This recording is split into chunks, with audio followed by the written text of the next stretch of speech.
बिस्मिल्लाहिर्रहमानिर्रहीम जी, अस्सलाम वालेकुम।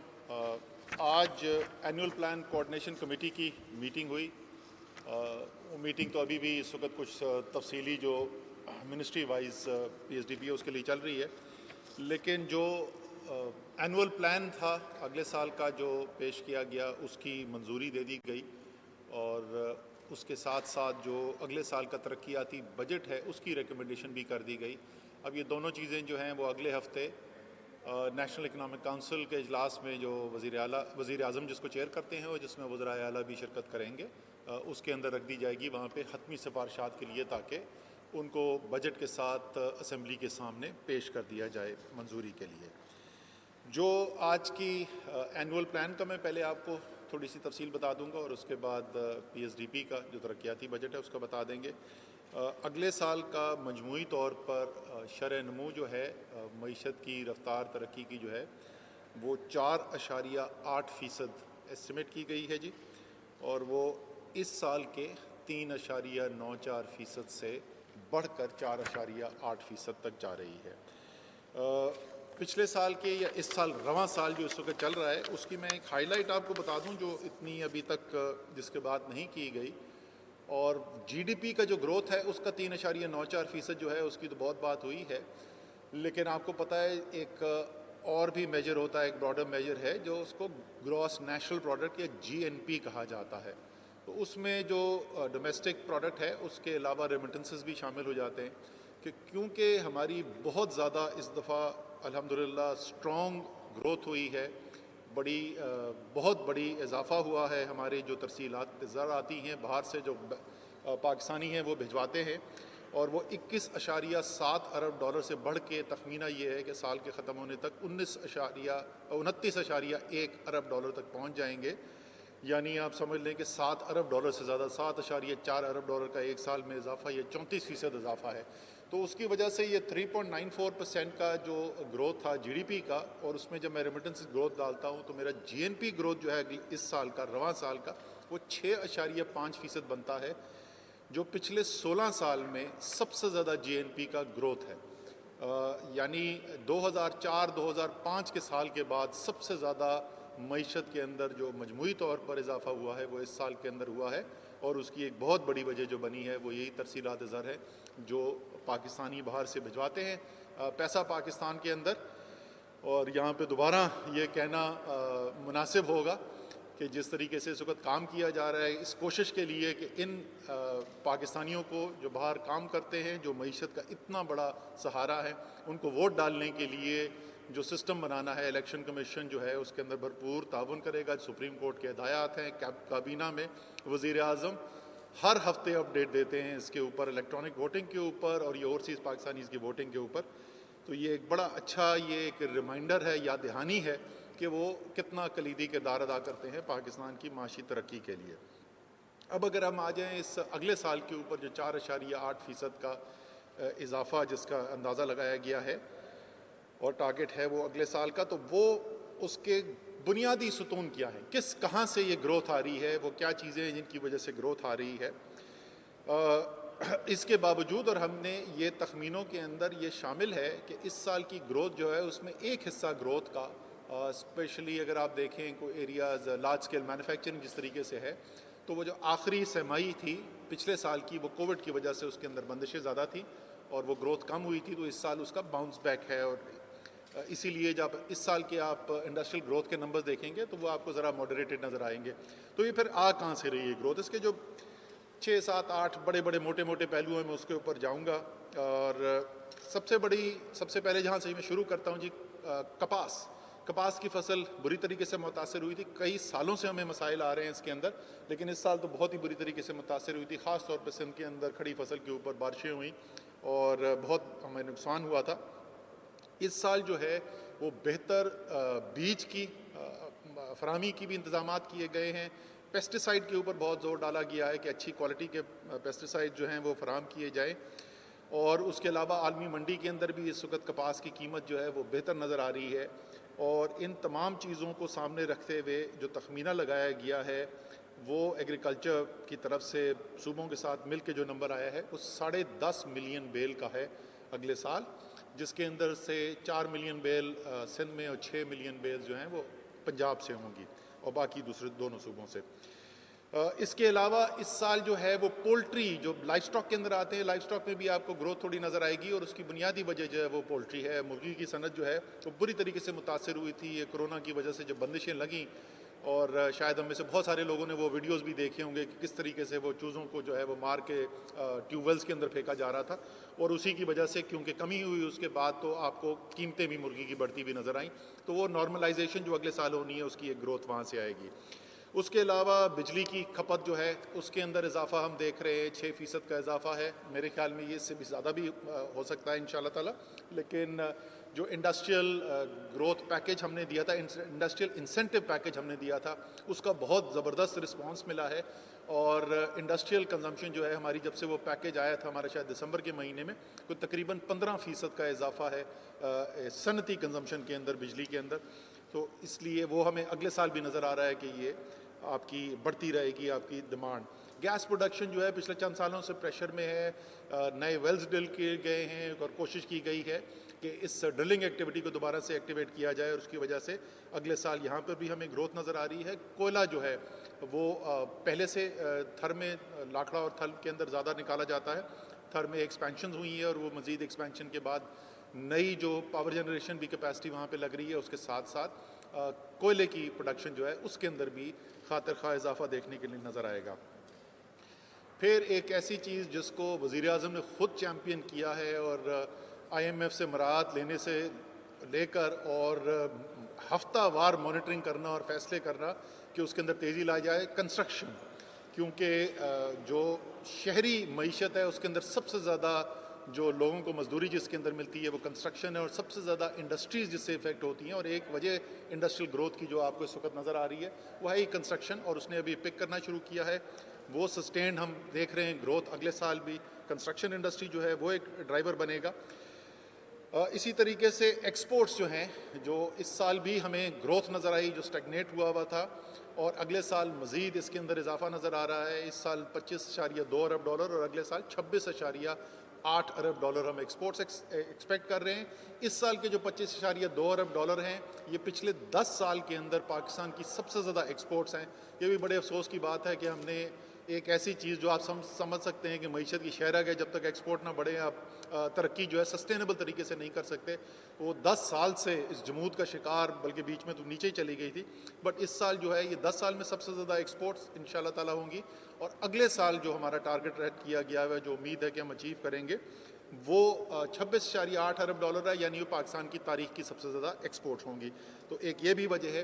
रेमिटेंस की ग्रोथ जो इस साल हुई थी वो तो बहुत ज़्यादा स्ट्रॉन्ग ग्रोथ थी, उतनी स्ट्रॉन्ग ग्रोथ नहीं हम आगे फैक्टर कर रहे, लेकिन फिर भी हम एक्सपेक्ट कर रहे हैं कि 29.1 अरब डॉलर से बढ़कर 31.3 अरब डॉलर से तकरीबन 2 अरब डॉलर का मजीद इसके अंदर इजाफा देख रहे हैं। स्टेट बैंक वाले बहुत कॉन्फिडेंट हैं कि जो पॉलिसीज़ लाई गई हैं और जो आसानियाँ पैदा की गई हैं, उसके बाद इसके अंदर शायद इससे भी ज़्यादा इजाफा हो सकता है। लेकिन फ़िलहाल जो है अगले साल की तरसीलात ज़र का नंबर जो है वो 31.3 अरब डॉलर लिया गया है। फिर एक ख़ास खुसूसी सेक्टर जहाँ से बहुत स्ट्रॉन्ग ग्रोथ आ रही है वो है हमारा IT का और डिजिटलाइजेशन का। एक बहुत बड़ा हदफ है हुकूमत का, और उसके लिए बहुत सारे इंसेंटिव भी लिए गए जो हुकूमत ने भी किए हैं और सेंट्रल बैंक ने भी बड़े फैसले किए हैं, और की माइलस्टोन्स भी हमने वहाँ पर अचीव किए हैं। और उसकी वजह से डिजिटल कॉमर्स जो डोमेस्टिक है उसके अंदर भी हमें ग्रोथ नज़र आ रही है। और इस साल IT की जो हमारी एक्सपोर्ट्स हैं, जो एक काफ़ी अरसे से ये भी जमूद का ही तकरीबन शिकार थी, या उसमें ग्रोथ वैसी नहीं हो रही थी कि जैसी उम्मीद की जाती थी, इस साल के पहले 9 माह के अंदर हमने देखा है 46% जो है वो एक्सपोर्ट्स के अंदर इजाफा है IT एक्सपोर्ट्स का। तो अगले साल हमें ये ग्रोथ मोमेंटम भी नज़र आ रहा है। और आखिरी चीज़ खुसूसी तौर पे जिसका मैं जिक्र करना चाहूँगा और उसी से दूसरा हिस्सा जुड़ता है, वो है PSDP का एक्सपेंडिचर, यानी सालाना जो वफाकी तरक्याती बजट है, उसका साइज़ जो है वो इस साल 650 अरब रुपए था, और अगले साल इसको बढ़ा के 900 अरब रुपए तक लेके जाया जा रहा है। एक बहुत बड़ा इजाफा है, 250 अरब रुपए का इजाफा है। तो ये तकरीबन आप समझ लें कि कोई 40% के करीब ही इजाफा है जो हम अगले साल करने जा रहे हैं। जो हमारे इकोनोमेट्रिक मॉडल्स हैं उनकी कैलकुलेशन के मुताबिक सिर्फ ये जो GDP का जो पीएसडीपी का हम इजाफा 250 अरब रुपए का देख रहे हैं, ये इसका बराह रास्त असर और इससे जो कॉन्सिक्वेंशियल इम्पैक्ट आता है, क्योंकि जैसे बताती है रिसर्च कि ये क्राउड इन करती है इन्वेस्टमेंट को, इसके अंदर प्राइवेट सेक्टर की भी फिर इन्वेस्टमेंट उसके साथ आती है, तो ये ओवरऑल इकोनॉमिक एक्टिविटी पे इम्पैक्ट सिर्फ इस पीएसडीपी की इंक्रीज़ का ही जो है वो 0.25% के करीब लगभग जो है वो जीडीपी ग्रोथ तो सिर्फ यहीं से आ जाएगी। तो ये तमाम चीज़ें देखते हुए 4.8% का नंबर तय किया गया है। मैं ये बता दूं कि इसके अंदर ज़ाहिर एक अच्छा एस्टिमेट ऐसा होता है कि जिसमें ऊपर भी गुंजाइश हो सकता है उससे बेहतर भी हो सके और हो सकता है कि उससे ज़रा कम भी हो। मेरे ख्याल में, मेरी ज़ाती तज़िये के मुताबिक इसमें ऊपर जाने के, बढ़ने के इम्कानात ज़्यादा हैं और ये ग्रोथ जो है वो ज़ाहिर है एक ये इस बात की इंदिहा दे रहा है कि जो रिवाइवल शुरू हुआ था उसका मोमेंटम बरकरार है, बढ़ता जा रहा है और इंशाअल्लाह ताला उससे अगले साल जो है वो उससे भी ज़्यादा होगा। लेकिन काबिल ज़िक्र बात इस ग्रोथ की ये है कि हम 4.8% या 5% के करीब ग्रोथ जो है वो पिछले जो दौरे हुकूमत जो है हमने वहाँ पर भी अचीव किया था। लेकिन वो जो 5% या उससे ज़रा ज़्यादा ग्रोथ हमने अचीव की थी, वो उसकी हमने कीमत ये अदा की कि आखिरी साल जिसमें वो 5.4% के करीब हमारी ग्रोथ हुई, उस साल में 20 अरब डॉलर का खसारा था हमारा बैरूनी अकाउंट के अंदर, तकरीबन 6% जीडीपी के बराबर था। और नतीजा ये निकला कि मुझे बड़ी हंसी आ रही थी कि एक तरफ तो वो दावा ये किया जाता है कि मईशत जो है उसको बहुत ज़बरदस्त कर दिया गया था। उस दिन टीवी पे एक मुस्लिम लीग नून के लीडर बैठ के मुझ पर तनकीद कर रहे थे कि ये फौरी तौर पे आईएमएफ के पास क्यों नहीं चले गए। मैंने कहा चलो ये तो माने, मेरी तनकीद के ज़रिए ये तो माने कि इतना बेड़ागरा करके गए थे कि फौरी तौर पर आईएमएफ जाने की ज़रूरत थी।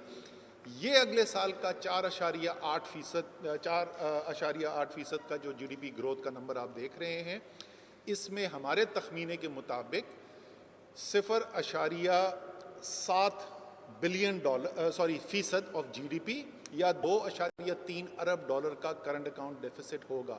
इस साल हम एक्सपेक्ट कर रहे हैं कि एक माइनर सरप्लस के साथ करंट अकाउंट के हम साल ख़त्म करेंगे, जो एक दिहाई के बाद ये हो रहा है कि हम करंट अकाउंट सरप्लस रन कर रहे हैं। और अगले साल भी जैसे मैंने कहा कि 0.7%, 1% से भी कम, उमूमी तौर पर यह समझा जाता है कि पाकिस्तान की मईशत जैसी है और हमारी जो फाइनेंस करने की कैपेसिटी है, 2% तक अगर जीडीपी का करंट अकाउंट डेफिसिट हो तो वो हमारी मईशत बर्दाश्त कर सकती है। ज़ाहिर है जब आप क्राइसिस में हैं तो उससे भी आपको कम लाने की ज़रूरत थी। तो ये न सिर्फ आपको ग्रोथ नज़र आ रही है, लेकिन ये उस क्वालिटी की ग्रोथ नज़र आ रही है जिस क्वालिटी की वजह से आप इसको सस्टेन कर सकते हैं। दूसरी चीज़ जो इस साल का भी 3.94% है, उसके अंदर भी आप देखें कि ये प्रोडक्टिव सेक्टर से ड्रिवन ग्रोथ है। ये ग्रोथ इसलिए आई है कि आपके पास चावल की, मकई की, गंदम की तारीख की सबसे ज़्यादा प्रोडक्शन आई है और गन्ने की तारीख में दूसरी सबसे बड़ी प्रोडक्शन आई है। इसी तरीके से लार्ज स्केल मैन्युफैक्चरिंग जो बड़ी सनतें हैं उसके अंदर आपको ग्रोथ नज़र आई है। तो ये प्रोडक्टिव सेक्टर्स हैं, वो पैदावारी सेक्टर्स हैं जहाँ से ये ग्रोथ आई है। ये वो वाली ग्रोथ नहीं है जो कंजम्पशन ड्रिवन ग्रोथ होती है। और यही वजह है कि इतनी बड़ी ग्रोथ के बावजूद आपको करंट अकाउंट जो है वो ब्रेक इवन कम से कम नज़र आ रहा है, या थोड़ा बहुत सरप्लस ही नज़र आ रहा है। तो और ये अगर आप जाएं पिछले 2 साल 3 साल पहले आप हमारा मंशूर पढ़ लें, हमारी पॉलिसी स्टेटमेंट सुन लें, ये सारी डायरेक्शन यही थी कि सस्टेनेबल पाथ पे लाना है, प्रोडक्टिव सेक्टर से ग्रोथ लेकर आनी है, एक्सपोर्ट से ग्रोथ लेकर आनी है, और ताकि उसको सस्टेन किया जा सके और ये ना हो कि 3 साल ग्रोथ और वापस हम IMF के पास पहुँच जाए। सो ये तो था जी अगले साल की जो हाइलाइट्स हैं। इसी से आखिरी एक नंबर में इम्पोर्टेंट बता दूँ कि 16% जो है वो इन्वेस्टमेंट टू जीडीपी रेशो का नंबर हम अगले साल देख रहे हैं। इस साल के 15.2% थे और उसकी कुछ वजह जो है वो डायरेक्ट पब्लिक सेक्टर स्पेंडिंग है। ये पीएसडीपी के नंबर्स मैंने आपको बताए, और बाकी उसके अंदर जो इजाफा आपको नज़र आ रहा है वो प्राइवेट सेक्टर की जो उसके साथ साथ इन्वेस्टमेंट बढ़ेगी। पीएसडीपी की थोड़ी सी हाईलाइट्स बता दूँ जी आपको। पीएसडीपी की हाईलाइट्स के अंदर जैसे मैंने पहले जिक्र किया 900 अरब है और इसकी पूरी इंशाल्लाह ताला कोशिश करेंगे फुल यूटिलाइजेशन की, और अगर हम इसको यूटिलाइज़ कर जाते हैं तो ये पाकिस्तान की तारीख का सबसे बड़ा तरक्याती अखराजात होंगे, वफाकी अखराजात। इसके अंदर हाइलाइट्स अगर आप 3-4 चीज़ें मैं जिसको हाईलाइट करना चाहता हूँ एक तो ये है कि इस 900 अरब रुपए के अंदर एक बड़ी रकम रखी गई है, तकरीबन 60-70 अरब रुपए रखे गए हैं, जिसको हम कहते हैं वायबिलिटी गैप फंड या वीजीएफ। और ये जो हमने एक इदारा बना था, कानून तो उसका बना था 2017 तक में, लेकिन वो इदारा फ़ाल नहीं था पिछले साल तक। अब हमारे पास पिछले साल से उसके अंदर पूरी चीफ एग्जीक्यूटिव फुल टाइम भी हैं, हमने बोर्ड भी उसमें चेंजेस की हैं, और अब जो है वो फ़ाल इदारा जो है रिजल्ट्स उसने डिलीवर करने शुरू कर दिए हैं। पिछले 2 माह के अंदर ही हमने एक 40 अरब रुपए का सियालकोट खारियाँ का मंसूबा इसी पब्लिक प्राइवेट पार्टनरशिप अथॉरिटी के ज़रिए मंजूर करवाया, और तकरीबन 200 अरब रुपए का सक्कर हैदराबाद हमने अप्रूव कराया। अगले साल के अंदर जो हम इसके अंदर टोटल अप्रूवल कराने जा रहे हैं, जो अप्रूवल और उसके बाद उन मंसूबों के ऊपर काम शुरू हो जाएगा, वो तकरीबन 1 खरब रुपए के मंसूबे हैं, जो पब्लिक प्राइवेट पार्टनरशिप के मंसूबे हैं, जिनका स्टार्ट होगा। तो ये हमारी जो पब्लिक सेक्टर स्पेंडिंग की जो कंस्ट्रेंट्स हैं, उसको साथ साथ ये बहुत ज़रूरी था कि हम इनोवेटिव नए तरीके जो हैं उससे अपनी डेवलपमेंट स्पेंडिंग को फाइनेंस करें। और उसका सबसे बड़ा, इसको जैसे मैंने कहा कि 60 से 70 अरब रुपए हमने वीजीएफ में रखे हैं, लेकिन जो मंसूबे उससे लॉन्च होने जा रहे हैं वो तकरीबन 1 खरब रुपए के मंसूबे हैं। इनकी हाईलाइट्स मैं आपको बता दूं, नाम बता दूं, बड़े बड़े जो मंसूबे हैं, हैदराबाद सक्खर जिसका मैंने कहा मंजूरी हुई है, अगले साल वो कंस्ट्रक्शन में चला जाएगा। सियालकोट खारियाँ, कराची सर्कुलर रेलवे, खारियाँ रावलपिंडी, बलकसर मियाँ वाली, मुजफ्फरगढ़ मियाँ वाली, कराची कोटा चमन के पैकेजेस, और कराची पिपरी फ्रेट कॉरिडोर, ये बड़े बड़े मंसूबे हैं जो तकरीबन 1 खरब रुपए के हैं। इसके साथ साथ जैसे सारे पाकिस्तानी जानते हैं, और पिछले चंद सालों में बहुत इसकी बात भी हुई है कि हम अपनी आबी ज़राए को पूरी तरीके से इस्तेमाल नहीं कर चुके हैं, और जो हाइडल इलेक्ट्रिसिटी है वो भी पोटेंशियल हम पूरा नहीं यूज़ करते, और उसके अलावा हमारे ज़ख़ीरा करने की कैपेसिटी भी महदूद है। तो पाकिस्तान की तारीख़ में ये पहली दफ़ा हो रहा है कि इतने डैम्स के ऊपर एक साथ काम हो रहा है। उसकी फ़ंडिंग जारी रहेगी जी। दयामीर बादशाह डैम, मोमन डैम, दासू, ये सब हमारे चलते रहेंगे, और तकरीबन पानी के शोबे के अंदर ये बड़े डैम्स प्लस उसके अलावा जो छोटे मंसूबे हैं मुख्तलिफ सूबों के अंदर, तो तकरीबन 100 अरब रुपए की PSDP की इनकी फंडिंग जाएगी जी इस 900 में से। और इसके अलावा वापडा के ओन रिसोर्सेज से जो फंडिंग होगी वो इससे ऊपर होगी। और मैं वापडा को भी मुबारकबाद देना चाहता हूँ, बड़ी एक माइलस्टोन ट्रांजैक्शन की है उन्होंने। पहले अपनी लिस्टिंग कराई, इंटरनेशनल क्रेडिट रेटिंग ली, और बड़ी अच्छी रेटिंग उनको मिली, और $500 मिलियन का उन्होंने जो क्लीन बॉन्ड इशू किया था, बड़ा ज़बरदस्त रिस्पॉन्स आया है, और उस $500 मिलियन से कहीं ज़्यादा की उनके पास ऑफ़र आ गई है। तो मैं वापडा को ख़ास तौर पर इस वक्त मुबारकबाद देना चाहता हूँ। फिर इसके अलावा जो हाईलाइट्स हैं जी, वो उसके अंदर शामिल हैं। ज़ाहिर है जो वज़ीर आज़म ने पिछले 1 साल के अंदर 4 खुसूसी डेवलपमेंट पैकेजेस, वज़ीर आज़म ने तरक्याती पैकेजेस का ऐलान किया था, जिसके अंदर कराची सिंध के मुख्तलिफ जो हैं कराची और दूसरे सिंध के जो मुख्तलिफ तरजीहाती अजला थे उनके लिए 2 पैकेजेस थे। फिर बलूचिस्तान के तरजीहाती अजला के लिए खुसूसी पैकेज था, और गिलगित बल्तिस्तान के लिए। तो वो तमाम जो वज़ीर आज़म के पैकेज थे, उनके जो स्कीमें हैं, उनका इसके PSDP के अंदर एलोकेशन की गई है। और खुसूसी उसके अलावा ज़ाहिर है 10 बिलियन ट्री सुनामी वज़ीर आज़म का एक बड़ा सिग्नेचर प्रोजेक्ट मैं कहूँगा, जिसकी आलमी उसको हमें पाकिस्तान को बहुत पॉजिटिव उसकी फ़ीडबैक भी मिली है, बड़ी पाकिस्तान की तारीफ़ भी की गई है। एक ग्लोबल कमिटमेंट पाकिस्तान ने दिखाई है जो बहुत कम मुल्कों ने दिखाई है, और मैं कहूँगा पाकिस्तान ने ग्लोबल लीडरशिप दिखाई है इस एरिया के अंदर। तो उसकी फ़ंडिंग जो है वो खातिर खा इसके अंदर मौजूद है। 2 एरियाज़ जिस पे तहरीक इंसाफ का हमेशा से बहुत ज़्यादा जोर रहा है, जब खैबर पख्तूनख्वा में पिछली दफ़ा हुकूमत थी तो उस वक्त भी हम बड़ी फ़ंडिंग करते थे, और वो हैं सेहत और तालीम के एरियाज़, और इनके अंदर भी जो है वो बड़ी फ़ंडिंग रखी गई है। एलोकेशन हेल्थ सेक्टर की जो तकरीबन आप समझ लें कि 11-12 अरब रुपए के करीब होती थी, वो अगले साल जो है वो 28 अरब रुपए की फ़ंडिंग रखी गई है। हमारे प्रोजेक्ट्स जो हैं हेल्थ के जो सेक्टर के हैं, इस साल जो कोविड रिस्पांस के तहत जो हमने फंडिंग रखी थी, जो 60 अरब रुपए के मंसूबे उसके अंदर रखे गए थे, जो मुख्तलिफ सूबों के ज़रिए एक्सिक्यूट हो रहे हैं उनकी पार्टनरशिप के साथ, और सूबों ने इसके साथ अपनी रकम बनानी है। तो जो टोटल ये मंसूबे हैं, ये फिर उनकी रकम जो है वो तकरीबन 100 अरब रुपए से ऊपर चली जाएगी। और आखिर में एजुकेशन, ज़ाहिर है हम लोग, हमारा यकीन है कि जब तक तालीम याफ्ता नहीं होगा, हुनर नहीं सीखेंगे पाकिस्तानी, तो मुकाबला नहीं कर सकते दुनिया के साथ। तो जो एलोकेशन रखी गई है HEC की, हायर एजुकेशन कमीशन की, वो 37 अरब रुपए का बजट रखा गया है। वो याद है जब हमारी हुकूमत आई थी उससे पहले आखिरी साल के अंदर 18.4, जहाँ तक मुझे याद पड़ता है, एक्सपेंडिचर हुआ था हायर एजुकेशन कमीशन का, तो वो आप समझ लें कि 3 साल के अंदर उसको दोगुना कर दिया गया है। इसके साथ स्किल्स डेवलपमेंट का एक स्पेशल प्रोग्राम कामयाब जवान के तहत जो है 5 अरब रुपए उस प्रोग्राम के लिए, जिसमें स्किल हुनरमंद पाकिस्तान शामिल है, उसके लिए की जाएंगे। तो 42 अरब रुपए से ज़्यादा तालीम के लिए हमने इसके अंदर रखे हैं। तो ये इसकी ओवरऑल हाईलाइट्स थी जी। आपके अगर जो भी सवाल हो उसके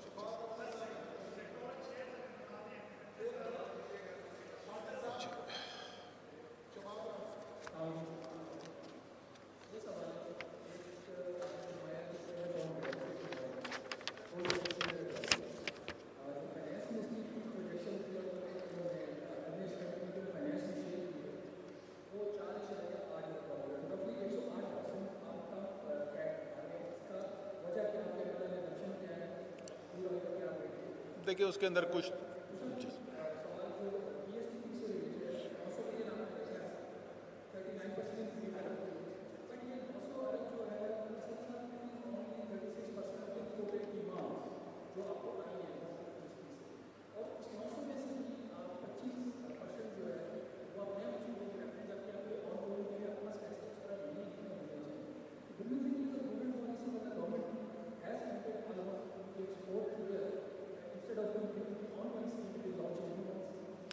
अच्छा, पहली बात मैं दूसरे वाले सवाल का पहले जवाब दे दूं। This is the standard procedure, हमेशा से ऐसे किया जाता है। कभी भी ऐसा नहीं होता कि पुराने मंसूबे ख़त्म करने के लिए आप बिल्कुल नए मंसूबे तमाम बंद कर दें।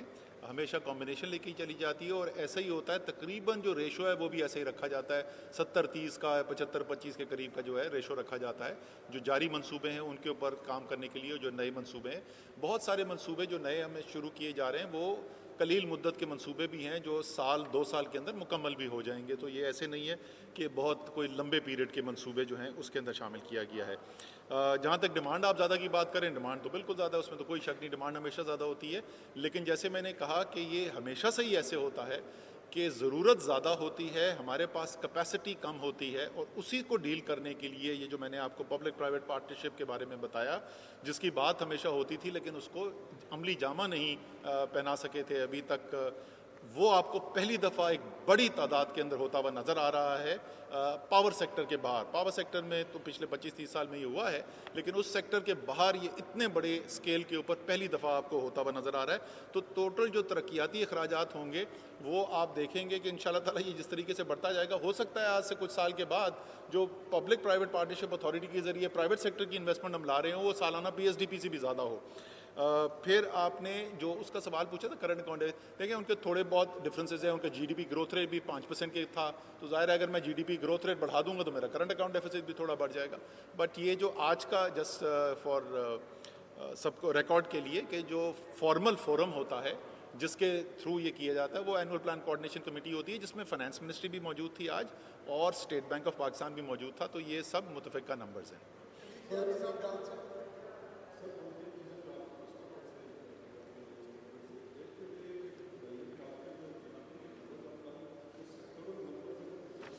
जी बता जी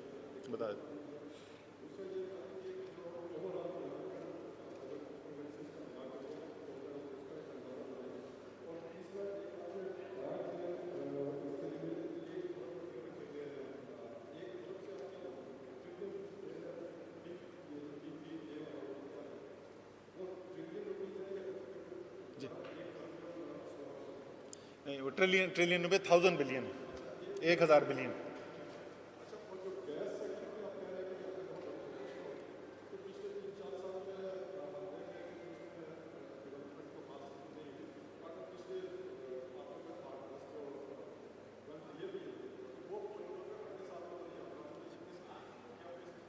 सर बेसिस तो इसकी बड़ी तफसील से अगर आपको बेटे वो ताबिश गौर साहब बता सकते हैं आपको कि एग्जैक्टली कौन से वेल्स हैं। बट ये जो उन्होंने काम पिछले 2-3 साल से हो रहा था उसके मजमूई तौर के ऊपर ये रिज़ल्ट वो आपको बता रहे हैं कि प्रोडक्शन जो है वो डिक्लाइन होने के बजाय अगले साल कुछ हम इजाफा उसके अंदर देख रहे हैं। मेरे ख्याल में तकरीबन 200 MSCFD का इजाफा जो है वो हम वहाँ पर देख रहे हैं। जहाँ तक सेक्टोरल आपने ग्रोथ रेट्स की बात की थी, वो सेक्टोरल ग्रोथ रेट जी एग्रीकल्चर के अंदर 3.4% है। इंडस्ट्रियल सेक्टर की ग्रोथ जो है वो 6.8% है, जिसमें मैन्युफैक्चरिंग की ग्रोथ जो है वो 6.2% है। Construction 8.3%, electricity and gas distribution 10.7%, फिर सर्विसेज सेक्टर की मजमूई तौर पे ग्रोथ जो है वो 4.7% है, टोटल 4.8%। जी, टोटल डेवलपमेंट देखें वो तो जाहिर है अभी उनके बजट फाइनलाइज होने प्रोविंसेस के, बट एस्टिमेटेड जो है वो तकरीबन ट्रिलियन, अबाउट ट्रिलियन है प्रोविंशियल जो डेवलपमेंट।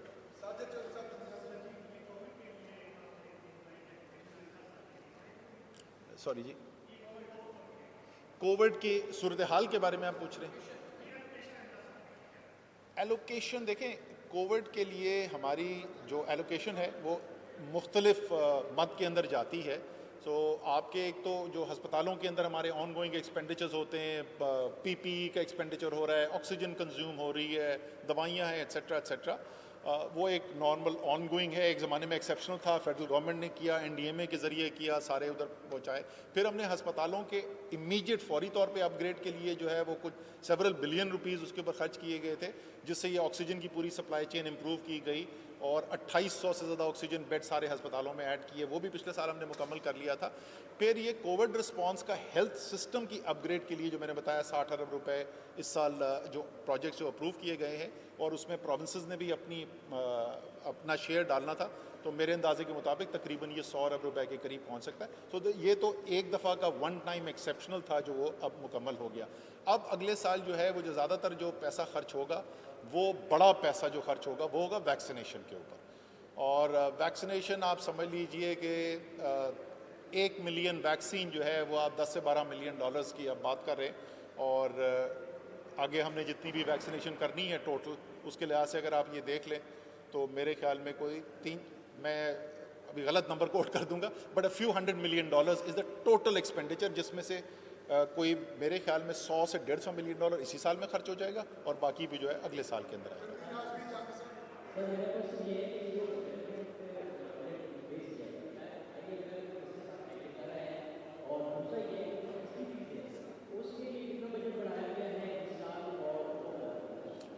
इसके अंदर जी ये जो बजट है, जाहिर है जैसे मैंने कहा कि आज सुबह जो फॉर्मल सेशन है उसके अंदर फाइनेंस मिनिस्ट्री रिप्रेजेंटेड थी, और पीएसडीपी के लिए तो हमारा पहले अलग सेशन हुआ था। और ये भी मैं बताना चाहता हूँ कि बड़ी स्ट्रॉन्ग सपोर्ट इस इंक्रीज पीएसडीपी एलोकेशन की फाइनेंस मिनिस्टर साहब की तरफ से ज़ाती तौर पे थी। बराह रास्त आईएमएफ के साथ वो डील करते हैं, तो जाहिर है अगर वो इतनी स्ट्रांगली सपोर्ट कर रहे हैं तो उनको कॉन्फिडेंस है कि ये आईएमएफ जो है इस पर सपोर्ट करेगा। एसडीजीज़ का नंबर जी इस साल का मेरे ख्याल में about 60 बिलियन रुपीज़ के करीब होगा।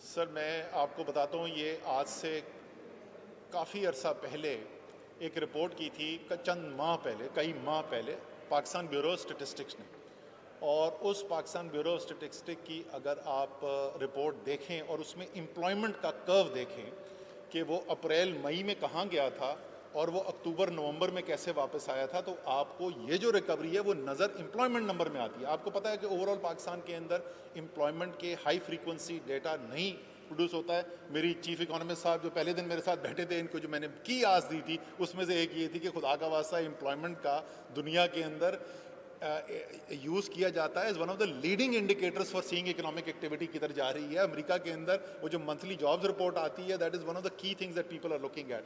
सो इनसे हमने रिक्वेस्ट किया उस निज़ाम को बेहतर करें, लेकिन वो बहुत शार्प रिकवरी वो आपको नज़र आती है। जहाँ तक रेवेन्यूज़ का ताल्लुक है, रेवेन्यू जो इस साल है मेरे ख्याल में पिछले साल से आपको तकरीबन 20% ज़्यादा एफबीआर का टैक्स रेवेन्यू मिलेगा।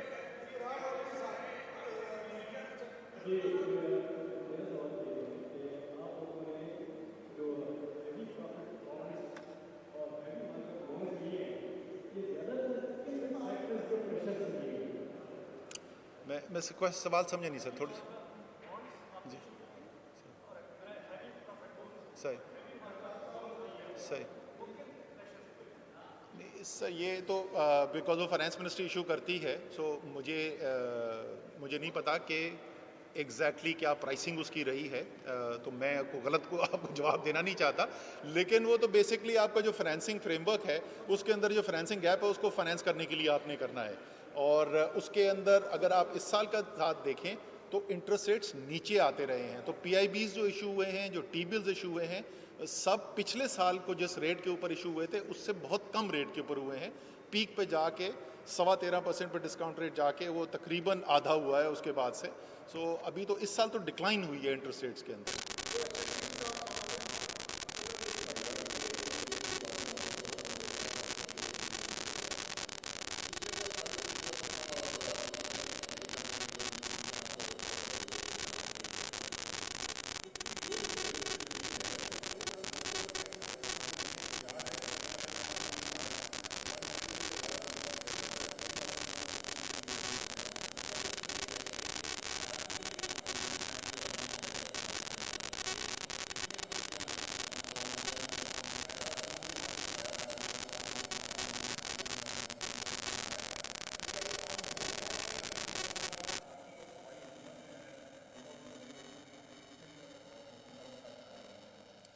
अच्छा जी, सूबाई हुकूमत तो रोज़ शाम को तोप लेके निकल जाती है कि मैं किस तरह फायर करूं, तो उनका तो नहीं मैं बता सकता 2 महीने बाद क्या करेंगे। देखें, जो आपने सवाल पूछे, क्या एब्जॉर्प्टिव कैपेसिटी के इश्यूज हैं हमारे निज़ाम के अंदर, और क्या 900 अरब रुपए की जो फंडिंग मिल रही है इसको मुकम्मल तौर पे इफेक्टिवली यूटिलाइज करना एक चैलेंज है? बिल्कुल, बिल्कुल आपका दुरुस्त सवाल है। और अगर ये बिजनेस एज यूजुअल वाली अप्रोच से हमने काम किया तो या तो वो पैसा खर्च नहीं होगा या वो पैसा अच्छे तरीके से यूटिलाइज नहीं होगा। तो ये बिल्कुल इस साल के शुरू से, हमें जुलाई के महीने से, अगले मार्च में नहीं, इस साल के जुलाई से इसके ऊपर काम करने की ज़रूरत है। निज़ाम के अंदर बहुत सारी बेहतरी की गई है, आसानी पैदा की गई है। जो प्रिंसिपल अकाउंटिंग ऑफिसर्स हैं, मिनिस्ट्रीज़ के जो सेक्रेटरीज़ हैं, उनको बहुत ज़्यादा पावर्स दी गई हैं। उसके अलावा जो फाइनेंस की और प्लानिंग की जो अप्रूवल प्रोसेस थे उनके अंदर बहुत बेहतरी की गई है। सो ये सिस्टम इम्प्रूवमेंट की गई है। बट उसके अलावा भी जो है जो मॉनिटरिंग का निज़ाम है प्लानिंग कमीशन के अंदर, ये मेरी one of my highest priority है और उसके अंदर हमने बेहतरी लाई है, लेकिन मैं अभी मुतमईन नहीं हूँ, अभी उसमें और बहुत बेहतरी की ज़रूरत है। टेक्नोलॉजी हम उसको यूज़ कर रहे हैं, उसके अंदर सुपार्को की हमने प्रोजेक्ट, उसके अंदर अब वो लाइव इस वक्त हमें अपडेट देना शुरू कर दिया है। पहले ये कहते थे जी बलूचिस्तान में उधर प्रोजेक्ट हो रहा है, 4 महीने में एक दफ़ा बंदा वहाँ पे जाएगा। अब वो हर 4 दिन के बाद सैटेलाइट की रिपोर्ट हमें एग्जैक्ट नज़र आ जाता है प्रोग्रेस हुई या नहीं हुई। सो वो निज़ाम बेहतर किया जा रहा है, लेकिन फिर भी ये चैलेंज है, आपका सवाल दुरुस्त है, वो करना है। जहाँ तक कराची ट्रांसफॉर्मेशन प्लान में था, एक सेकंड, जहाँ तक कराची ट्रांसफॉर्मेशन पैकेज की बात है, 5 मंसूबे हैं वफाक के।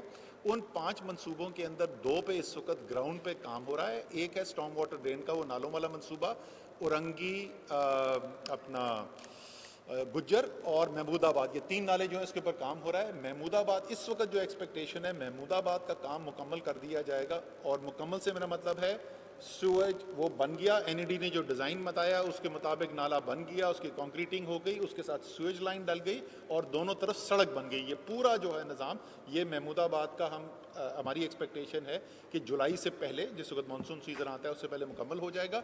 गुज्जर और उरंगी के अंदर ये कोशिश की जा रही है कि वो कंक्रीटिंग और साथ वाली सड़कें तो शायद ना बन सकी हों उस वक्त तक, लेकिन कम से कम क्लीनिंग आउट पूरी हो चुकी हो, तजावुज़ात सारे हटाए जा चुके हों ताकि पानी बह सके वहाँ पर, तो फौरी तौर पर उसके ऊपर प्रॉब्लम नहीं होगा। लेकिन ये मैं आपको बता दूं कि उसके साथ 27 या 28 छोटे नाले हैं जो फीड करते हैं इसको, वो सूबाई हुकूमत ने उस पर काम करना है, उसके ऊपर वही आपको जवाब दे सकते हैं। दूसरा ग्रीन लाइन बस का मंसूबा है जो इंशाल्लाह ताला अगस्त सितंबर के अंदर वहाँ पे चलना शुरू हो जाएगा।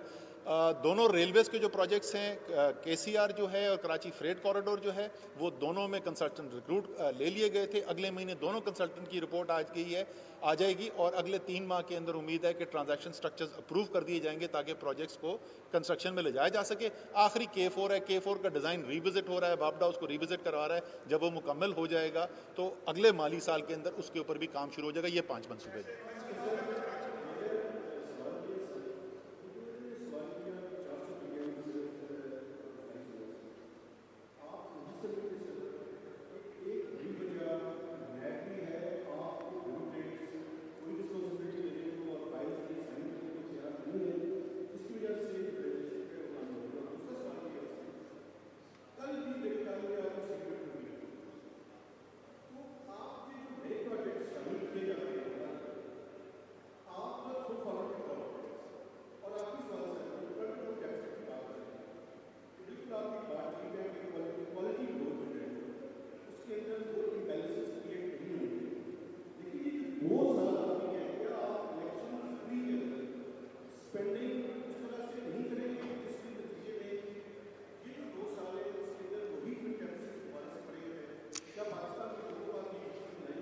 अच्छा, ये पहले दूसरे वाली बात कर लेते हैं। देखें, जो अभी है ये ऐसे नहीं है कि इलेक्शन हमारे सर पे आ गया।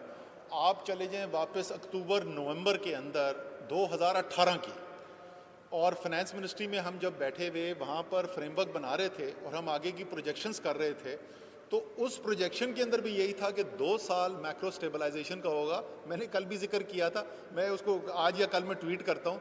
फरवरी 2019 के अंदर मैं एक प्रोग्राम कर रहा था वहीं फाइनेंस मिनिस्ट्री में, और किसी ने मुझसे सवाल पूछा था कि ये चलें आपकी बात समझ में आ गई कि बड़ा क्राइसिस था और आपको सर्जरी करने की ज़रूरत थी, स्टेबलाइजेशन की ज़रूरत है, अभी बताएं ग्रोथ आएगी कब। वो मैं कल ऑन एयर कर दूंगा, फरवरी 2019 का जवाब के 2 साल लगेंगे। सो तीसरे साल से growth was suppose to return, और ग्रोथ जब वापस आएगी तो आपने उसको फाइनेंस भी करना है ग्रोथ को। अभी के आदादो शुमार हमने आपको बता दिए। हमारे आदादो शुमार के मुताबिक अगले साल इंशाल्लाह ताला ये जो ग्रोथ हम अचीव करेंगे, इसमें 1% भी जीडीपी का नहीं होगा हमारा बैरूनी खसारा। और आइडिया यही है कि अगर हमने वो किया ना, ये भी मैं आपको बता दूं, अगर हमने इलेक्शन खरीदने के लिए वही ग्रोथ मॉडल दोबारा अपनाया, ये छुपने की कोई जगह नहीं है, ये आप सब ने एक्सपोज कर देना है। हमारे लिए सियासी तौर पे भी नुकसान होगा, तो हमारा सियासी फ़ायदा अगला इलेक्शन उस वक्त हमें फ़ायदा होता है कि जब हम ग्रोथ डिलीवर करें एक सस्टेनेबल तरीके से, जो मुख्तलिफ नज़र आए जो पहले हुआ था उससे।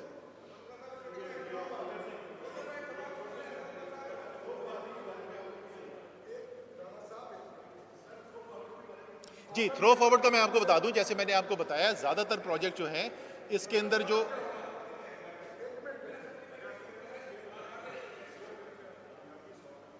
मैं उनका मेहताब का दूसरा सवाल था उसको थ्रो फॉरवर्ड का बता दूं। मेहताब, जो हमने इस साल जो प्रोजेक्ट्स हो रहे हैं ना, वो ज़्यादातर प्रोजेक्ट जो हैं वो बहुत लंबी जस्टेशन के प्रोजेक्ट्स नहीं ऐड हो रहे हैं। जो बड़ी जस्टेशन के प्रोजेक्ट से बड़े मंसूबे थे जिन पे 8-8, 10-10 साल, वो हम ऑलरेडी कर चुके हैं पिछले 3 सालों में। ML1 की उसके अंदर शामिल था, उसके अंदर ये बड़े डैम शामिल थे।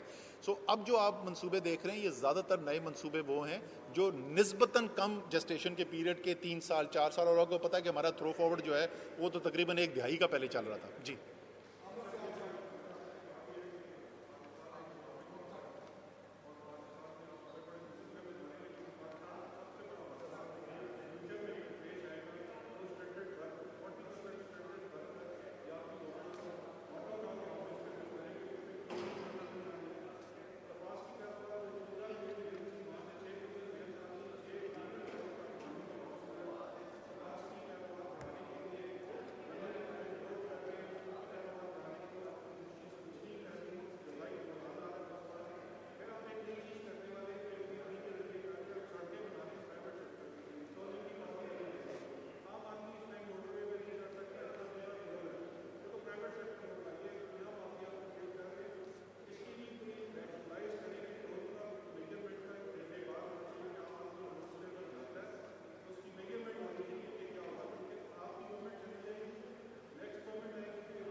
अच्छा जी, बहुत सारे आपने सवाल पूछ लिए। पहले आपने स्टंटिंग का सवाल पूछा था जी, उसके बाद आपने एग्रीकल्चर प्रोडक्शन का कहा था, और फिर टोल्स का कहा था ना।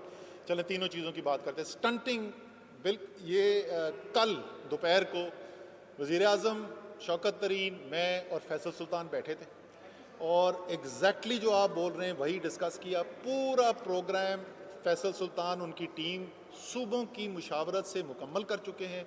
मंजूरी उसकी ली जा चुकी है उस फोरम से जहाँ पे तमाम सूबे भी मौजूद थे। बहुत बड़ा प्रोग्राम है, 5 साल के अंदर 300 अरब से ज़्यादा का प्रोग्राम है, और कल की मीटिंग ये थी कि उसको किस तरीके से फाइनेंस किया जाएगा। उसमें 2 से 3 मुख्तलिफ आइडियाज़ जो हैं डिस्कस किए गए हैं। फाइनेंस मिनिस्टर उसको फाइनलाइज कर देंगे अगले हफ्ते 10 दिन के अंदर, 2 हफ्ते के अंदर, कि कैसे फाइनेंसिंग की जा रही है। लेकिन उस प्रोग्राम का आगाज़ पाकिस्तान की तारीख का सबसे बड़ा प्रोग्राम है।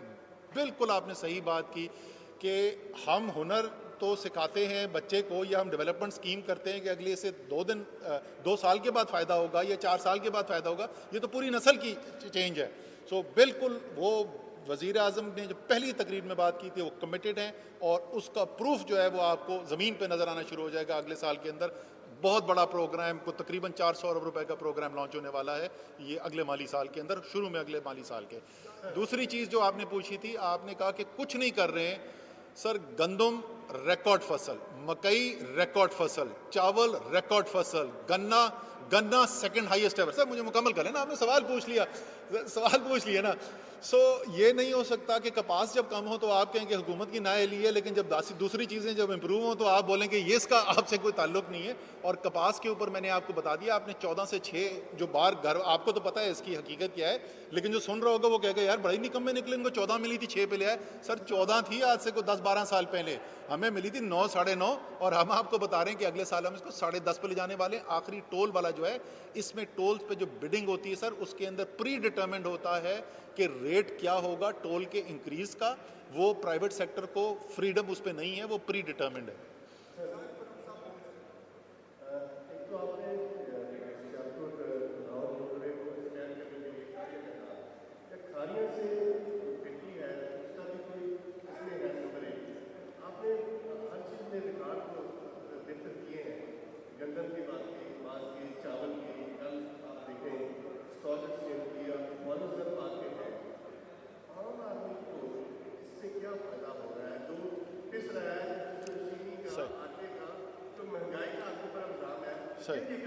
बिल्कुल सही है जी। अच्छा जी, इसका पहली बात तो ये कर दें कि आम आदमी को इससे क्या फ़ायदा हुआ जनाब। जो एग्रीकल्चर का ज़रई जो शोबा है, उसके अंदर जो तखमीना है कि इस साल कितनी आमदनी मज़ीद लोगों के हाथ में गई, वो 1000 अरब रुपए है। 1000 अरब रुपए पाकिस्तानी किसान के पास गया, वो किसी गैर मुल्की किसान के पास नहीं गया।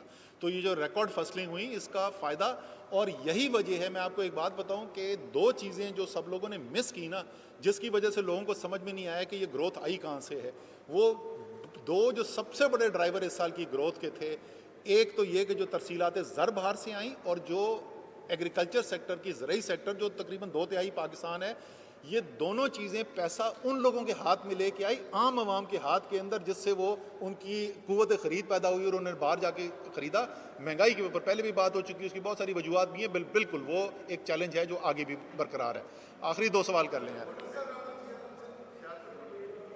जी। ये नहीं, सॉरी, एक छोटा सा सवाल था इनका जी। आगे खारियां से पिंडी, मैंने आपको बताया था खारियां पिंडी भी इस लिस्ट में शामिल है। इंशाल्लाह तक सितंबर तक हमारी उम्मीद है कि खारियां पिंडी की भी ट्रांजैक्शन स्ट्रक्चर हो जाएगा।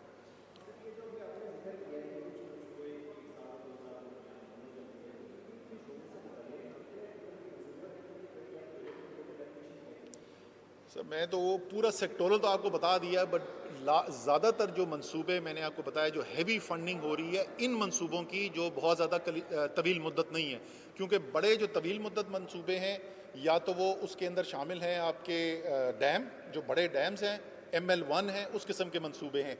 ये जो मंसूबे हैं जिनको मैं कह रहा हूँ कि 1-2 साल के अंदर मुकम्मल हो सकते हैं, ये वो सड़कें हैं जो बहुत ज़्यादा बड़ी सड़कें नहीं है, बड़ी बड़ी मोटरवेज़ नहीं है, ये उनके अंदर हैं। पंजाब के अंदर ख़ास तौर पे बहुत सारी ऐसी सड़कें जो कनेक्टिविटी पैदा करती हैं। हमारी फोकस ये था कि जो मोटरवेज़ और दूसरी रोड्स के साथ, मेन रोड्स के साथ कनेक्टिविटी आपकी बहाल कर सकती हैं, उनके ऊपर एम्फेसिस है। और ये जनूब में भी है, वस्त पंजाब में भी है, नॉर्थ के अंदर भी है, वो मंसूबे हैं। फिर जो SDGs के मैंने बताया था कि वो बढ़ गए हैं, वो हैं। और आखिर में ये जो 2 बड़े शोबे मैंने आपको बताए थे, तालीम और सेहत, वहाँ पर है। सर मैं वो पूरी, वो तो सेक्टोरल एलोकेशन की पूरी लिस्ट है, वो मैं दे दूंगा जी। सर आखिरी सवाल, चलो जी आखिरी 2। ये इसने मुझे कहा था, टाइम रखाया था कह के, तो इसका सवाल बनता है।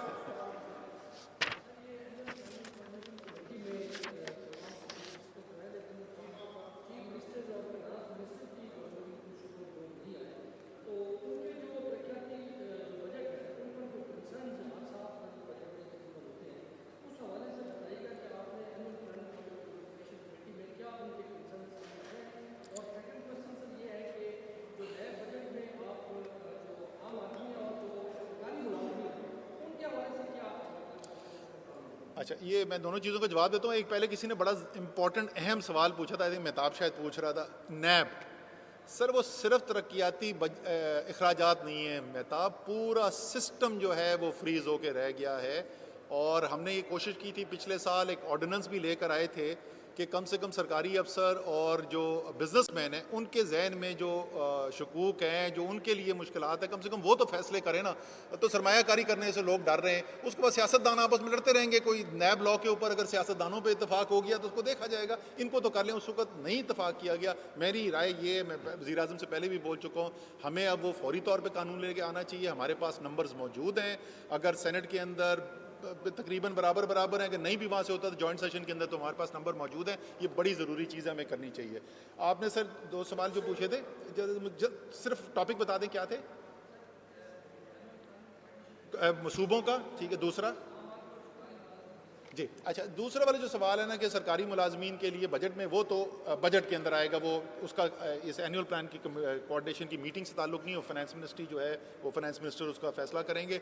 उम्मीद मेरी यही है कि सरकारी अफसरों के लिए भी अच्छी खबर होगी उस बजट के लिए अंदर। जो आपने सूबों की बात की, सूबाई वज़राए आला आज के सेशन में नहीं थे, बट ज़ाहिर है उनकी सूबाई हुकूमतें वहाँ पर रिप्रेजेंटेड थी, और हतमी जो उसकी सिफारशात हैं वो करनी ही NEC ने है अगले के अंदर, जिसके अंदर वज़ीर आज़म उसको चेयर करेंगे, वज़राए आला तमाम मौजूद होते हैं। क्या सूबों के खदशात हैं? खदशात तो मैं उनको नहीं कहूँगा, लेकिन ज़ाहिर है हर एक की अपनी ख्वाहिश होती है कि मेरे सूबे के लिए कोई और मंसूबे किए जाएँ। हमने काफ़ी मुशावरत से काम करने की कोशिश की है चारों सूबों के साथ, तो काफ़ी हद तक तो मेरे ख्याल में अकोमोडेट हो गए हैं, लेकिन ज़ाहिर है वो कभी भी मुकम्मल तौर पे मुतमईन नहीं हो सकते, बिकॉज लिमिटेड बजट है और ख्वाहिशात ज़्यादा है।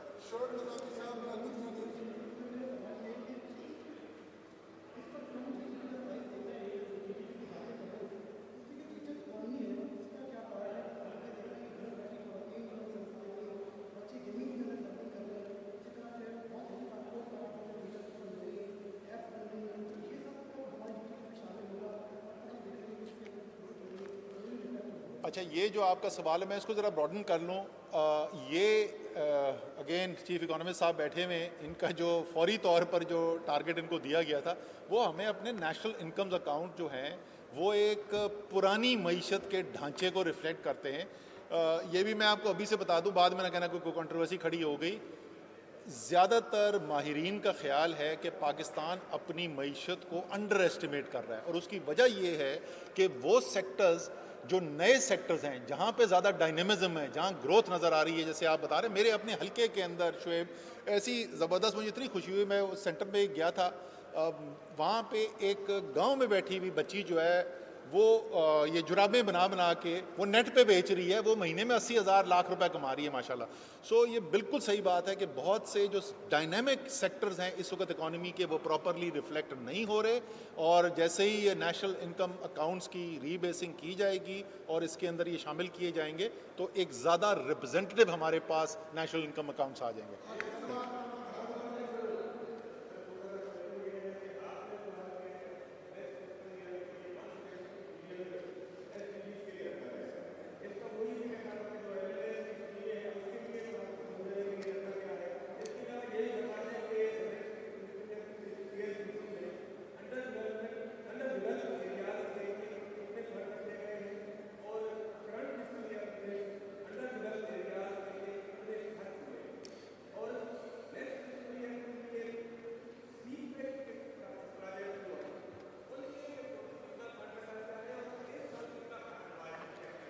अच्छा, सीपेक का तो मैं पूरा वो तफसीली पहले आपको बता चुका हूँ कि पहले पिछले 3 साल के अंदर कितने हुए हैं, वो सैकड़ों अरब रुपए हो गए।